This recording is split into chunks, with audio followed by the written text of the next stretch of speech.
And now that we've taken care of our favorite zone, we now get to move on to what is supposed to be the most hated, the Labyrinth.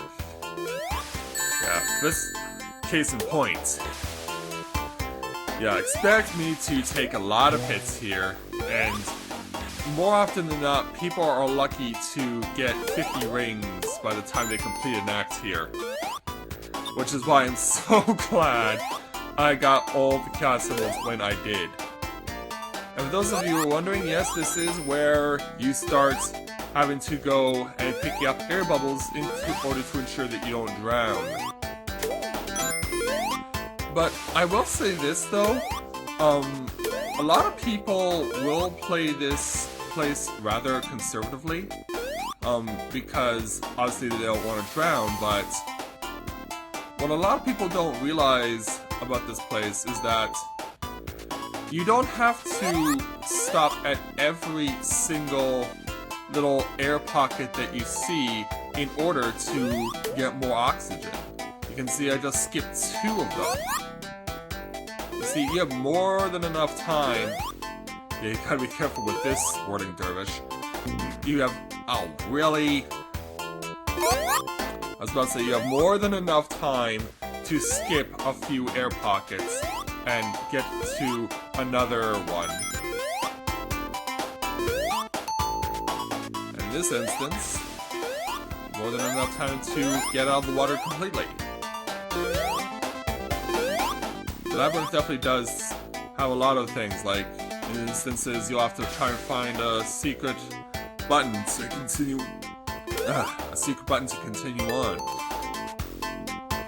And you'll have to jump over trident spikes like this. They don't auto-kill you like a lot of other spikes do in the game. Unless of course, you are, got no rings at all. Then they kill you. Alright, now we gotta have the water chasing after us here. And as you see, you cannot go up any higher unless you ride this cork. Yeah, there are some things that I still remember about this game, even though this is the Sega Genesis Sonic version that I've played the least. And since I've gotten all the chaos symbols, I know I've secured the good ending. Now, just noticing Sonic doing his "what are you waiting for? Move!" And I realized, sorry, yeah, and I guess I paid for it there.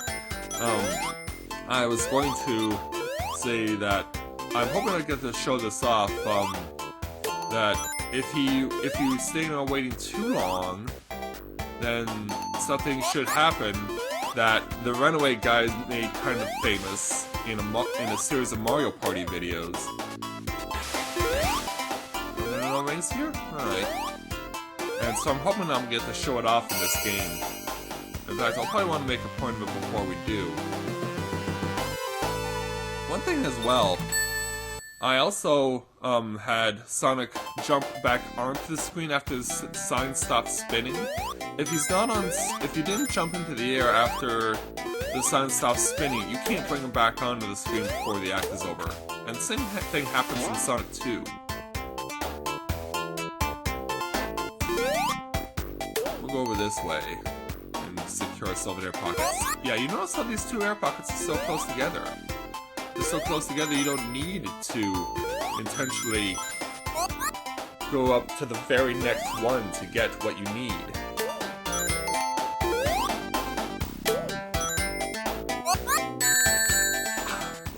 Wow. And in that instance, actually getting a air bubble hurt me in that instance. I didn't think that was actually possible. But hey, I'm proving myself wrong every day when I play this game. Oh, okay, yep. There's the instance of now I'm on the drown clock. And I gotta get an air bubble before it hits 0, and I did. And maybe I should have used that spring to launch me up. Because yeah, it turns out I didn't even need the air pocket. I could just as easily use the thing there. I could just use the spring. Now we're gonna run down here. Down this long shaft.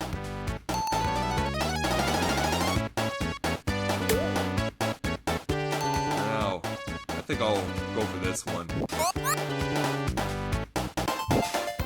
Whoa. Yeah, I almost get hit. Yeah, that's something else that can happen as well in this place, is that you...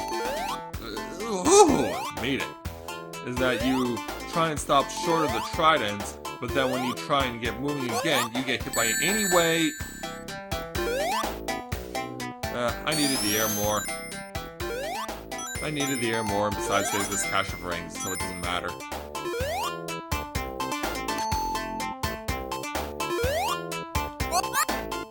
Ooh, nice move.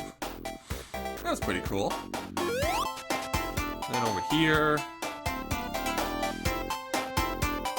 And then just... Yeah, if I remember correctly, this is not as long as Act 1 is. Yeah, in fact, this is it. This is the end of the stage.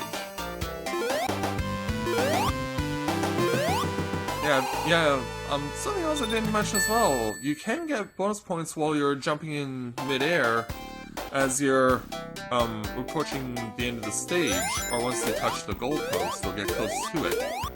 Yeah, that was something else I forgot to mention, because you've seen those points show up. But I've got to do this in order to continue on. If you don't press this button, you'll just continue on in a never-ending loop, going down water slides. You'll just keep going down the same loop over and over again until you hit that button.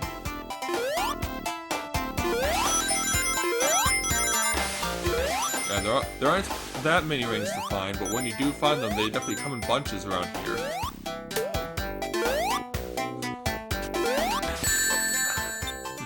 But most of the time, you just end up losing them because there's so many traps. Yeah, this is the most hated stage in the game for a reason.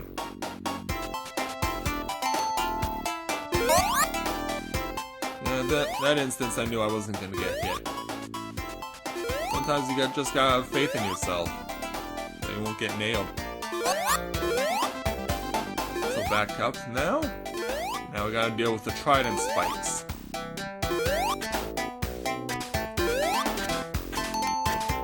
Yeah, now look at this. This one pretty much says, do you want to get your air pocket, or do you want to get nailed by spikes? It's like the ultimate risk-reward question, like, is it worth it or is it not worth it? Alright, now, let's go over here, get a 10, then we'll keep going. I love it when I can do jump chains like that, where you can just hit a series of enemies in succession and get bonus points. In fact, I'm pretty sure anyone could agree with me on that one. Yeah, pretty risky jump to get this invincibility, but it's worth it. Yeah, cause that was beneath me. Oh, what dead end? Okay. I didn't know that one. Let's go. One button. Yeah, I think I pretty much squandered the invincibility, actually. Yeah, in this instance, the drown clock was in effect, but I wasn't.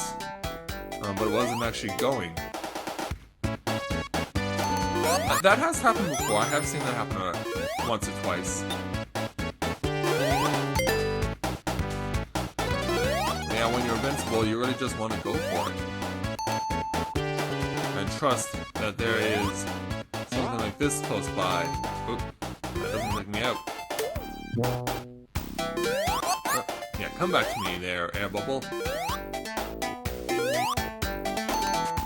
I wonder how many people, when they first played this game, were wondering how to save themselves from drowning and didn't know how, and it took them such a long time to to discover that the air pockets ensured your survival, or just getting out of the water completely outright, doing the same thing. how many people actually try to do in one go, trying to get up from one side of a scenario filled with water to the other without using an air pocket. I'm sure there were a few. Ah, there we go. There's a nice chain. Now we're getting to, yeah, this is where the end of the stage is. Now here, you don't fight against Eggman. Your goal is to just jump for your life. You are trying to stay ahead of the water as much as you possibly can. Because eventually we're gonna have to chase Eggman through a very difficult gauntlet in order to ensure our survival. And speaking of which, let's take this shield for a little extra insurance. So yeah, you see the water is up with us now, so now we're gonna have to move as quickly as possible because while you're in this section with Eggman, you have to keep going because there are no air pockets to save you. So once you're in the water, you're stuck. And then you're going the remainder of the way without any air pockets.